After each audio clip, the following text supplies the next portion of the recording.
That's the shitty part about cars.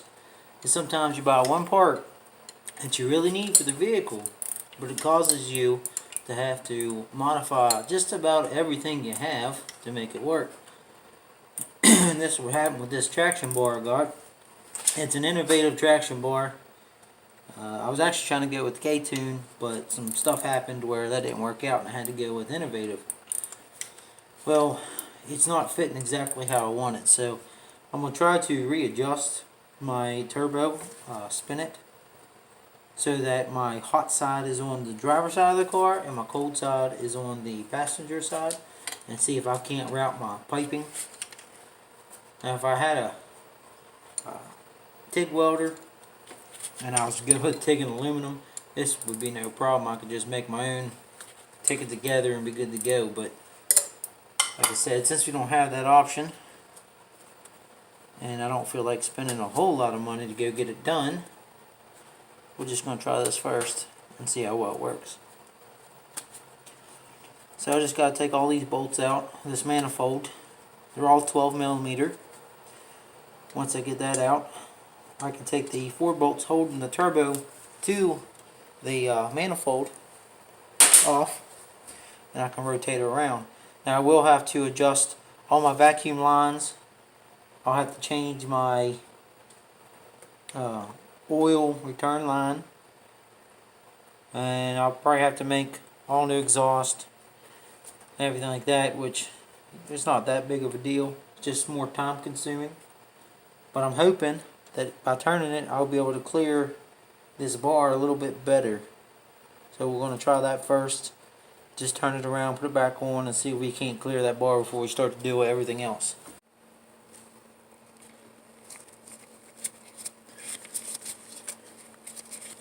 Now I'm just going to take the oil feed line off here.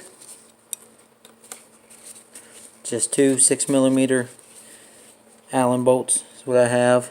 And yes, I am running a gasket.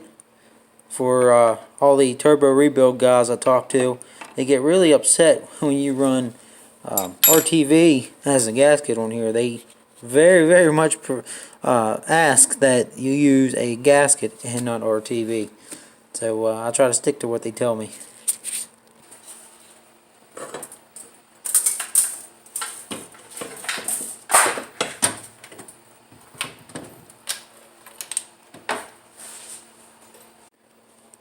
If any of you guys are actually running this manifold, these bolts are just 17mm.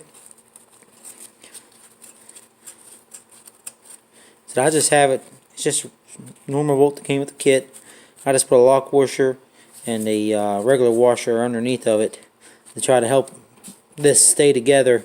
I did use Loctite, but that doesn't always work with high heat.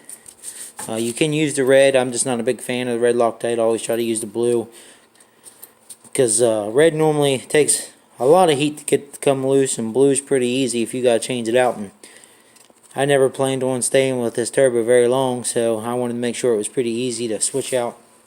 So I know you can get a good 500-600 horsepower out of this. 600 horsepower. Really can't talk today. 500-600 horsepower out of these log manifolds pretty easy. So I've always planned on going to a bigger turbo, and then eventually changing my manifold, which it's a little bit of a secret what I want to do with that right now, but that's why I'm actually showing everybody my old little setup, because it's not going to be there too much longer.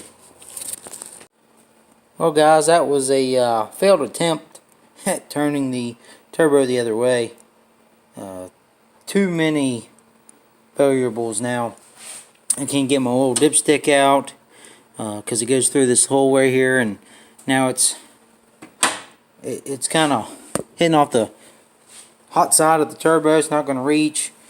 My oil feed line's not going to go past my manifold. It's going to be awfully tight trying to get a tube in between my radiator and my turbo. So we're going to try a different plan that I've came up with.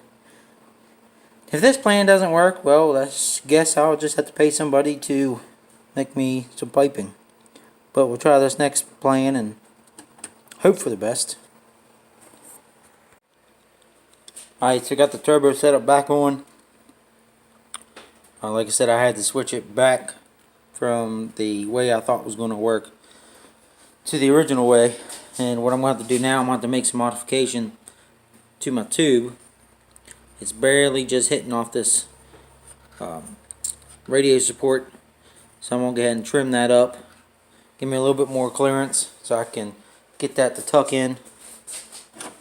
See if I can't get you to see it here. This right here, I ran my tube over top of my traction bar, and it's going to be pretty close. I might be able to touch it up a little bit, maybe take a flap disc or something, take this top edge off, make it a little bit easier for some movement. If I have to, I can grind this aluminum down too, bring me over a little bit more, make it fit just right. But I'm going to go ahead and start working on that, and I'll show you guys what it looks like.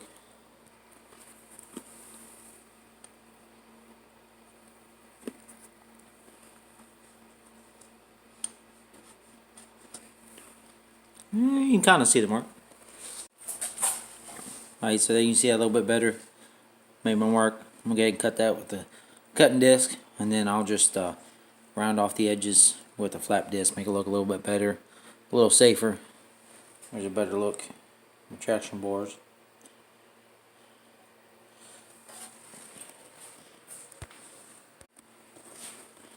Alright, there it is.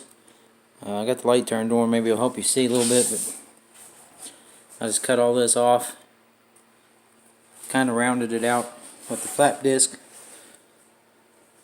Fits pretty good now. Let's see if I can't show you here.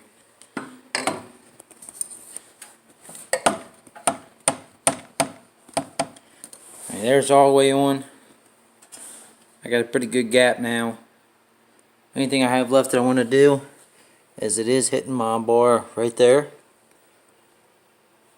So what I may do is just take that flap disc and try to grind that down right in between there. I was going to try to bend it, but that's awfully thick, and man, get in there with a torch, get it hot, and then try to use like a crescent wrench, put a little pressure on it and try to bend it, but I don't think I need that much room, so I'm just going to try to grind it down a little bit just so it's not touching, because I really don't want it to rub, because that intercooler piping does have some play to it, so I'm trying just to not make it rub. So I think that'll be just fine.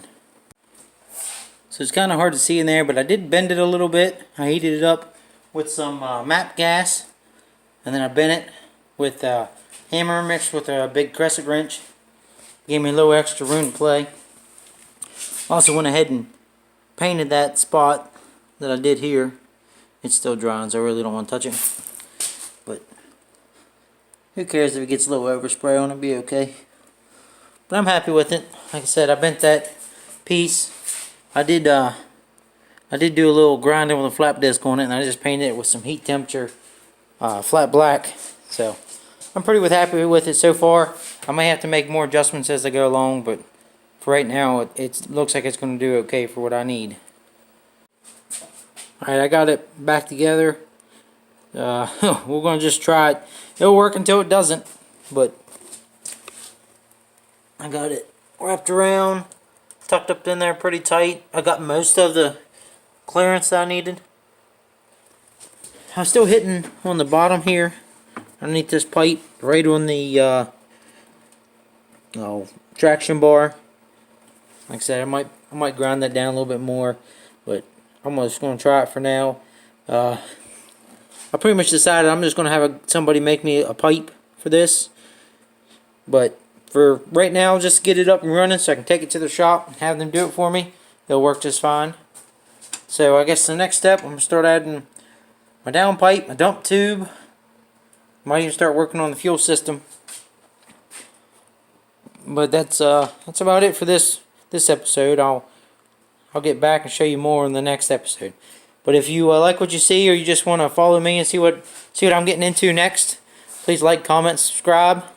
And please don't forget, this summer is going to be busy for us. We're going to have house content. We're going to have S10 content, 2007 Honda content. Of course, this thing's going to be out. Hopefully, we'll be gapping some people. Gap-tizing, as they would say. But there's a lot of stuff coming coming the way in the channel. But anyway, thanks again, guys.